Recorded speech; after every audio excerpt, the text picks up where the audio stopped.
Versus X Men नहीं देखी है तो आप लोग ब्लू आइज बियर्ड चैनल पे जाकर 7 एपिसोड की उस स्टोरी को देख सकते हैं। तो एपिसोड की शुरुआत में हमें एक इंसान दिखाया जाता है जिसके दिमाग का ऑपरेशन हो रहा है और एक अनजान आदमी बोल रहा है म्यूटेंट्स के बिहेवियर में कुछ भी चौंकाने वाला नहीं है। जब उनके सामने खतरे की घंटी आती है तब वो मौत से बचने के लिए कुछ भी कर सकते हैं। हमारी सारी चीजों के अंदर इवोल्यूशन भरा हुआ है और अपनी जान को बचाने की कोशिश करना नेचुरल है, लेकिन अब ये संसार देख चुका है। वो म्यूटेंट्स के जूते को अपनी गर्दन पे फील कर चुका है और ये देख चुका है कि कैसे म्यूटेंट्स खुद को बचाने के लिए इस पूरी दुनिया को खतरे में डाल सकते हैं। लोग अन्याय को कभी नहीं भूलते। मेरा यकीन करो, इंसान म्यूटेंट्स के पीछे जरूर आएगा। उनके अंदर तुम्हारे लिए जो नफरत है वो भी नेचुरल है, इसे रोका नहीं जा सकता। और ये नफरत तुम्हें एक सच्चाई की याद दिलाती है, उनको मार दो इससे पहले कि वो तुमको मार दें। और गाइस हम देखते हैं कि यहाँ पे कुछ और लोग भी मौजूद हैं और फिर ये अनजान आदमी एवलांच के दिमाग के अंदर एक मशीन फिट कर देता है। इसके बाद हम चलते हैं Jean Grey School of Higher Learning में। अवेंजर्स वर्सेस एक्समैन के दौरान प्रोफेसर एक्स की मौत हो चुकी है।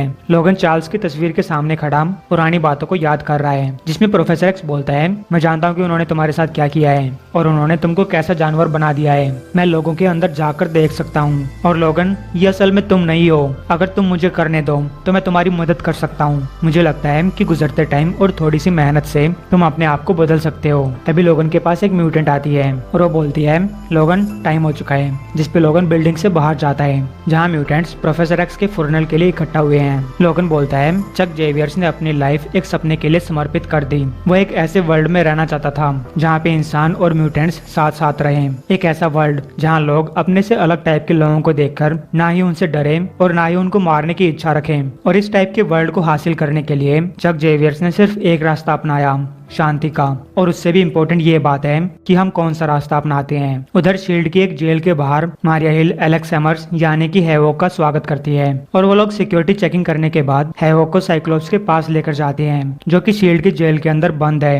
उधर लोगन कह रहा है, चार्ल्स ने सिर्फ एक रास्ता देखा था, उन लोगों को तब तक बचाना जो हमसे नफरत करते हैं, जब तक कि वो हमें प्यार न करने लग जाएं। हालांकि ये रास्ता इतना आसान नहीं था, ना ही चार्ल्स के लिए और ना ही हम सब के लिए। उस रास्ते पे चलते हुए हम में से कुछ मारे गए और चार्ल्स अपने आप को इस बात का जिम्मेदार मानता था, लेकिन वो अपने रास्ते पे डटा रहा। आज सुबह जब मैं जागा तब मेरे दिमाग में यही चल रहा था कि मैं शील्ड के सबसे सुरक्षित फैसिलिटी के अंदर जाऊंगा ताकि मैं उस इंसान को मार सकूं जिसने लगभग इस सपने को तोड़ दिया होता। उस इंसान को जिसे चार्ल्स अपने बेटे की तरह प्यार करता था। लेकिन हम सब ऐसा नहीं चाहते। बदले और नफरत के परिणाम बुरे होते हैं और मेरे लिए ये बात मानना मुश्किल है। जैसे कि चार्ल्स हमेशा कहा करता था कि तुम्हें अपने सबसे मुश्किल टाइम के अंदर भी अपने उसूलों के ऊपर टिके रहना चाहिए, तभी उन उसूलों का मतलब निकलता है। वो हम सबको यही बताने की कोशिश कर रहा था और इसे सही तरीके से करना इतना आसान नहीं है। कोई भी चीज जो सही होती है उसे करना इतना आसान नहीं होता।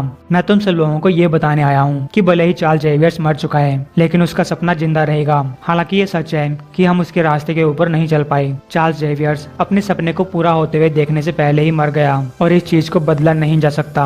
और गाइस हम देखते हैं कि मैग्नेटो दूर बैठकर ये सब देख रहा था। उधर हैवोक साइक्लोप्स से कहता है, हमने आज चार्ल्स को दफना दिया है। मेरे भाई, जब फिनिक्स फोर्स ने जीन ग्रे को मार दिया था क्या तब भी तुम्हारे अंदर अकल नहीं आई? फिर भी तुम एक्समैन को लेकर फिनिक्स फोर्स के पीछे पड़ गए। तुमने ऐसा क्यों किया? तुम्हें उस टाइम पे कौन सी बात समझ नहीं आई? साइक्लोप्स पूछता है, तुम ये सब इस टाइम पे कह रहे हो, लेकिन तुम तब कहाँ थे जब हमें एक लीडर की जरूरत थी? हैवोक बोलता है, अकेला मैं ही नहीं हूँ जो लीडर बन सकता है। साइक्लोप्स कहता है, फिर भी तुम्हारे लिए लड़ाई के बाद आकर ये सब कहना आसान होगा, किसी को तो चीजों को सही करना था। हैवोक कहता है, बिल्कुल, माना कि प्रोफेसर एक्स का रास्ता चीजों को सही नहीं कर पाया, लेकिन क्या तुमने चीजों को सही कर दिया? मैं तुम्हारी इस बात को पहले भी सुन चुका हूँ। साइक्लोप्स बोलता है, नए म्यूटेंट्स फिर से पैदा होने लगे हैं। हैवोक कहता है, ये कभी ज्यादा म्यूटेंट्स के बारे में नहीं था, ये तुम्हारे बारे में था। तुम अपनी आंखों के सामने अपनी टीम को हारता हुआ नहीं देख सकते, इसलिए तुमने इंसानों और म्यूटेंट्स के एक साथ रहने की बातों को टाल दिया और मैग्नेटो आइलैंड पे एक म्यूटेंट्स की आर्मी बना ली। इन सब का अंजाम यही होने वाला था। तुम बिल्कुल चार्ल्स जेवियर्स के उल्टा काम करते हो।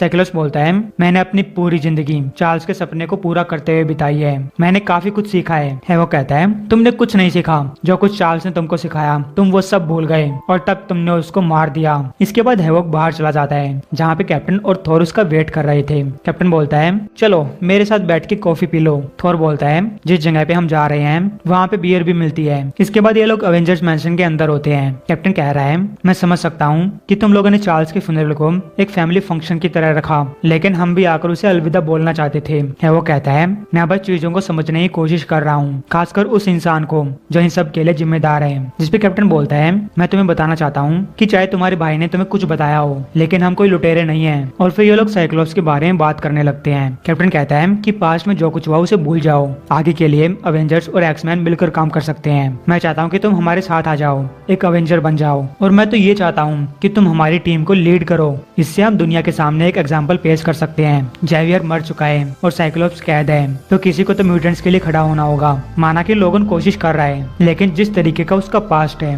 वो ये सब नहीं कर पाएगा। तुम एक गवर्नमेंट के आदमी हो और तुम्हें फिजिक्स आती है, तुम्हारा इतिहास बिल्कुल साफ है, लोग तुम्हारी बात सुनेंगे, वो तुमको फॉलो करेंगे। और गाइस इसी टाइम पे हम बाहर एवलांच को देख सकते हैं, जो कि रास्ते के बीच में आकर रुक जाता है, अपने थैले के अंदर से अपना हेलमेट उतारता है और इसे पहनकर तबाही के लिए तैयार हो जाता है। और गाइस हम देख सकते हैं कि कॉमिक की शुरुआत में जिस आदमी का ऑपरेशन चल रहा था वो एवलांच ही था। इधर है वो कह रहा है ना ही मैं चार्ल्स हूँ और ना ही मैं मेरा भाई हूँ। कैप्टन बोलता है तुम अब भी यहाँ पे हो, तुम जेवियर के सपने को पूरा करने के लिए सबसे बेस्ट कैंडिडेट हो। लेकिन हैवॉक मना कर देता है, जिसपे कैप्टन बोलता है कि किसी को तो म्यूटेंट्स का लीडर बनना ही होगा। तभी बाहर एवलांच अपनी तबाही चालू करता है, वो जमीन को फाड़ने लगता है और बोलता है इंसानों तुम्हारे जागने का टाइम आ चुका है, म्यूटेंट्स वापस आ चुके हैं। इसके बाद एवलांच एक बिल्डिंग को नीचे गिराने लगता है। कैप्टन अमेरिका थोर को लोगों की मदद करने के लिए बोलता है, जबकि एवलांच कह रहा है तुम लोगों ने हमारा शिकार किया, हमें कैंप्स में धकेल दिया, आज से विद्रोह की शुरुआत होगी। अब कैप्टन हैवॉक से बोलता है कि मुझे हवा में फेंको। तो फिर हैवॉक अपनी पावर से कैप्टन को एवलांच की तरफ उछाल देता है, जो कि कुछ ऊंचाई पे खड़ा है। इसी बीच थोर लोगों को बचा रहा है। कैप्टन एवलांच से बोलता है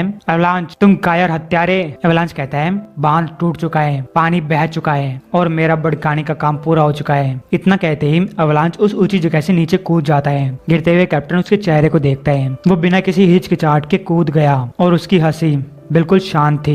नीचे कुछ लोग मलबे के नीचे दबने वाले होते हैं, लेकिन हैवॉक आकर उनको बचाता है और लोगों को वहां से दूर जाने के लिए बोलता है। अपने हीरोज जितने लोगों को बचा सकते थे उन्होंने बचाया, लेकिन कई लोग फिर भी मारे गए। उधर Scarlet Witch gene Grey school के बाहर अपने मन में सोच रही है वो कितना डरावना था। मैं हमेशा जानती थी कि ये सब इसी तरीके से खत्म होगा।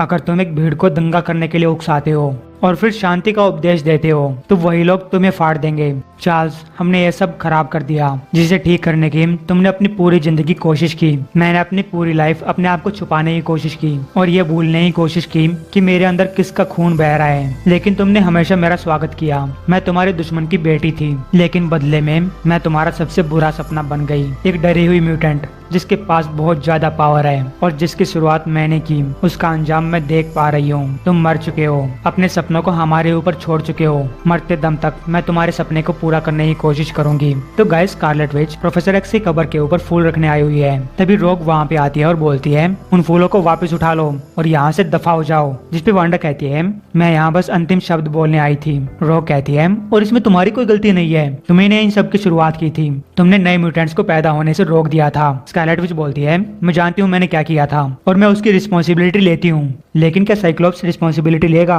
रोग बोलती है वो उन म्यूटेंट्स को बचाने की कोशिश कर रहा था जिनको तुमने खत्म कर दिया था। वांडा पूछती है किससे बचाने की, और ये बात इतनी इम्पोर्टेंट क्यों है कि नए म्यूटेंट्स जन्म लेंगे, लेकिन तुम तो सोचना ही नहीं चाहती क्योंकि तुम्हारे लिए मुझे दोष देना इतना आसान जो है। रोग बोलती है तो तुम क्या चाहती हो? तुम्हारी पूरी जिंदगी एक्समैन का कुत्तों की तरह शिकार किया गया और तुमने इसे इग्नोर किया, इंसानों के बीच छुपी रही। क्या तुम अपने आप से ये कह रही थी कि तुम नॉर्मल हो, कि तुम इंसानों जैसी हो? तुम नहीं हो, तुम एक म्यूटेंट हो और तुमने सिर्फ हमारे दुख को बढ़ाया है। वांडा बोलती है देखो मैं इन सब बातों से बोर हो चुकी हूँ, तुम इतनी आसानी से अपनी गलतियां छुपाने लगते हो, तुम अपने आप को एक्समैन बुलाते हो लेकिन एक्समैन जैसा काम बिल्कुल नहीं करते। जिसपे रोग वांडा के मुंह पे एक पंच मारती है। वांडा बोलती है मैं तुमसे नहीं लड़ूंगी, मेरी हेक्स पावर्स को रोका नहीं जा सकता। रोग बोलती है तो क्या मेरी पावर्स को रोका जा सकता है? मैं दूसरे म्यूटेंट्स की पावर्स को एब्जॉर्ब करती हूँ और उनका उन्हीं के खिलाफ यूज करती हूँ, मैं दिखाती हूँ तुम्हें। और फिर रोग वांडा के चेहरे को पकड़ती है, लेकिन वो देखती है कि उसकी पावर्स काम नहीं कर रही है। जिसपे रोग बोलती है तुमने मेरे साथ क्या किया है? तभी वहाँ एक बड़ा धमाका होता है। रोग पूछती है क्या तुमने किया? जिसपे स्कारलेट विच मना कर देती है।